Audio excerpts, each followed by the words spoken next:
வணக்கம் நண்பர்களே, welcome to the அதில்குடி channel. நாம் இன்றைக்கி பார்க்க போகிற வீடியோ நம்ம சப்ஸ்கிரைபர் ஒருத்தவங்க கேட்ட வீடியோ தான் பார்க்க போகிறோம். கஞ்சி மாவு எப்படி சத்து மாவு அரைக்கணும் அப்படின்னு கேட்டிருந்தாங்க. இது உங்களுக்கு பேக்கெட்டாகவே இந்த மாதிரி எல்லாமே கலந்தே கிடைக்குது. இதோட ரேட்டு 140 ரூபா தான். இதில் 14 வகையான பொருட்கள் இருக்கும். ஏலக்காய், பாதாம், முந்திரி, வேர்க்கடலை, ஜவ்வரிசி, கேழ்வரகு, சோயா, பார்லி, சிகப்பரிசி, மக்காச்சோளம், கம்பு, பார்லி, இந்த மாதிரி 14 வகையான பொருட்கள் இருக்கும்.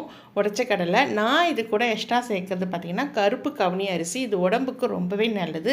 இது எல்லாத்தையுமே வெறும் கடாயில் நல்லா லைட்டாக வறுத்து எடுத்துக்கோங்க.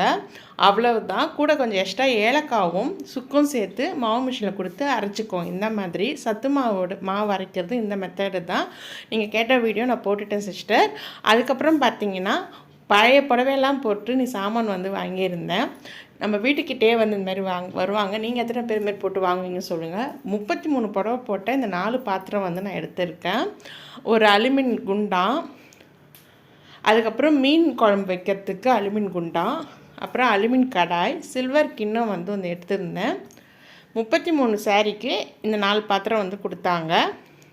நம்ம அடுத்த ஒரு வீடியோவில் மீட் பண்ணலாம். பாய்.